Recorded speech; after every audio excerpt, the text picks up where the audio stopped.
Las mismas situaciones ocurren una y otra vez, y si analizamos sus patrones, podemos comprender las relaciones causa-efecto y establecer principios para afrontarlas de manera adecuada. Hemos abordado de manera exitosa crisis financieras y deuda en el pasado, y quiero transmitir ese modelo. En mi opinión, hay 6 etapas en el ciclo al que me referiré brevemente. Comenzamos con la primera etapa, en la que se utiliza la deuda para generar ingresos y productividad.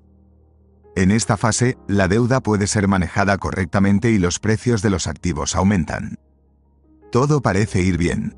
Luego, llegamos a la fase de la burbuja del ciclo, donde todos extrapolan el pasado y creen que los activos seguirán aumentando de valor.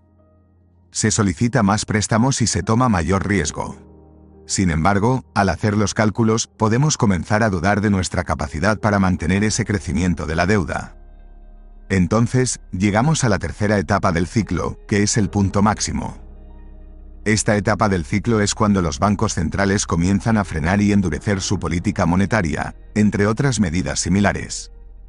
Luego, se ingresa a una fase descendente en la cual, cuando las tasas de interés alcanzan el 0%, se experimenta una depresión en el ciclo, ya que la política monetaria normalmente no es efectiva en estas circunstancias. Por lo tanto, es necesario implementar medidas de flexibilización cuantitativa para iniciar una expansión y llevarla a cabo. Así es como se inicia el ciclo.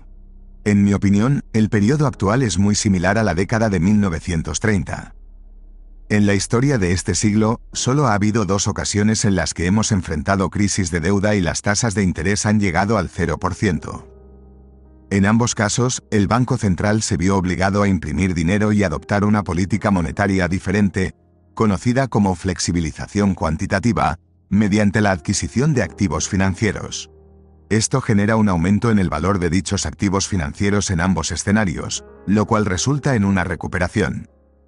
Sin embargo, también conduce a que las tasas de interés lleguen a 0 o cerca de 0, como sucede en todo el mundo actualmente. Esta adquisición de activos financieros, en este caso por un valor de $15 billones, ha provocado un aumento en los precios de los activos y ha reducido los tipos de interés a 0. Como resultado, se han elevado los precios de los activos, lo cual ha agravado la brecha entre los ricos y los pobres. Este proceso también ha generado un aumento del populismo, ya que amplía la división entre aquellos que poseen más activos financieros y ven cómo sus precios se incrementan, mientras que, por diversas razones, se ha desarrollado una brecha de riqueza.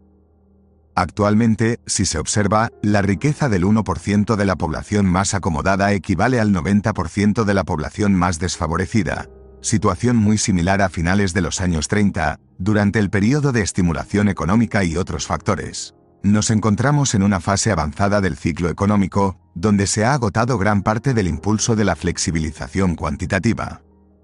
Los precios de los activos están experimentando un incremento, los tipos de interés se mantienen bajos y estamos presenciando el inicio de una política monetaria más restrictiva, similar a la que se inició en 1937. Además, en el ámbito político, se ha generado un escenario de conflictos entre los estratos sociales, con una brecha cada vez mayor entre ricos y pobres, lo cual ha impulsado la aparición de movimientos populistas en todo el mundo.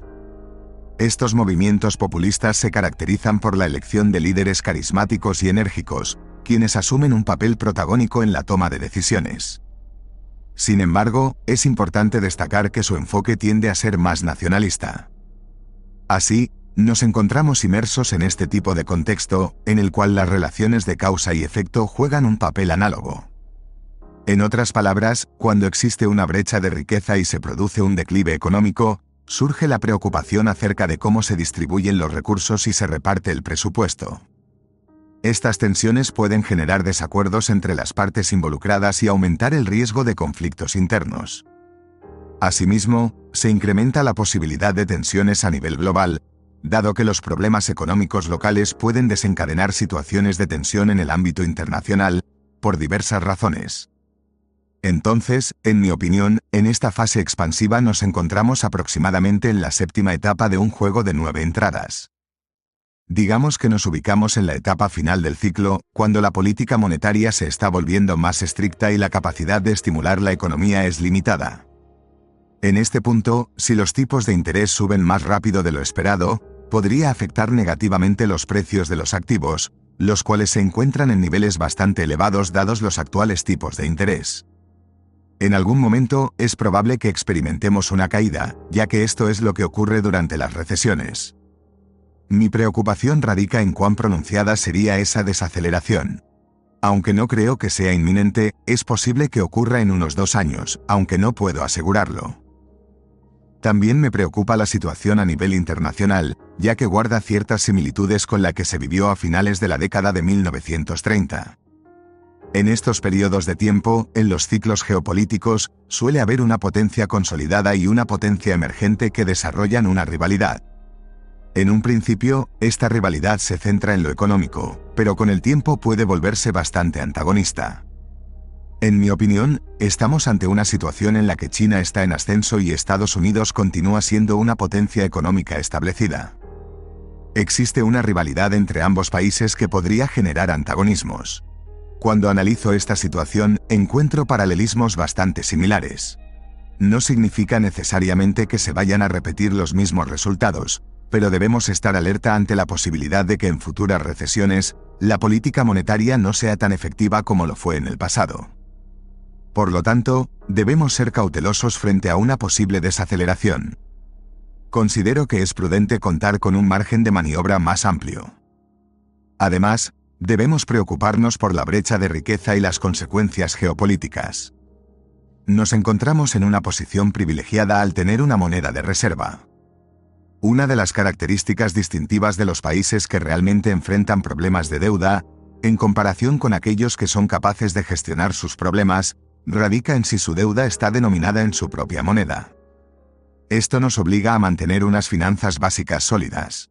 Sin embargo, prevé que enfrentaremos una presión no solo relacionada con la deuda, sino aún más importante con las pensiones y las obligaciones sanitarias que van a ocurrir.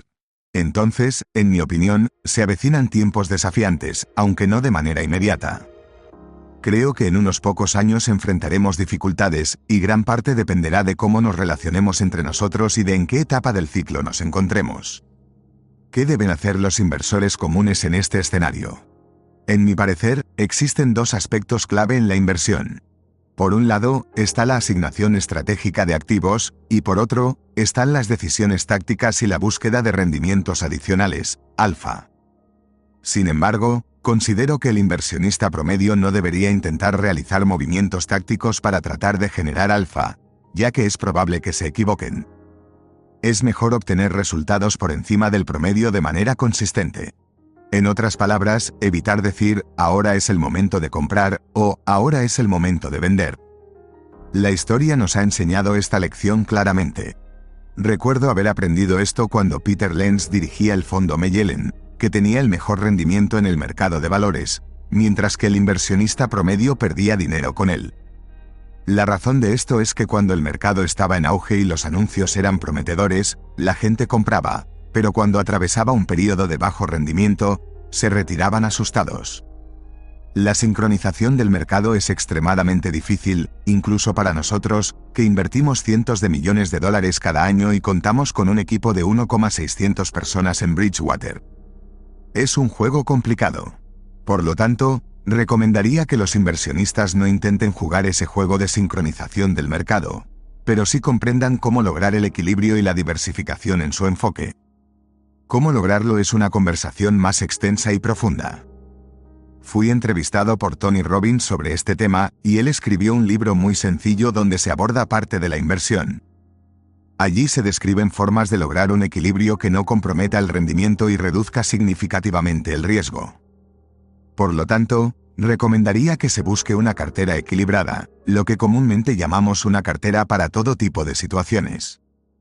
Esto implica no estar expuesto a un entorno específico. Si deciden seguir el ciclo, deben tener en cuenta que el momento de comprar es cuando hay dificultades, es decir, cuando hay sangre en las calles. Y venden cuando todo parece estar bien y todos están basando sus expectativas en el pasado. Es importante vender cerca del final del ciclo, cuando la tasa de desempleo es baja, los precios están altos y las deudas se están acumulando. Es difícil para la gente alejarse de la multitud y hacer esto. En primer lugar, deben observar la holgura que queda en el ciclo, la tasa de desempleo, la capacidad y lo que está haciendo el Banco Central, si está endureciendo o relajando la política monetaria. Todo eso es relevante. En segundo lugar, es importante tener en cuenta la cantidad de deuda utilizada para financiar las compras. En tercer lugar, hay que analizar el sentimiento y la euforia en el mercado. Por último, es necesario observar el precio y evaluar cuánto crecimiento está incorporado en ese precio, comparando el rendimiento de las acciones con el de los bonos y teniendo en cuenta los diferenciales de crédito y otros indicadores similares. Todo esto nos da una imagen del futuro descontado. Si esa imagen del futuro descontado muestra un escenario poco probable de ocurrir, entonces sabemos que los precios están demasiado altos. En ese caso, debemos considerar el momento adecuado para actuar.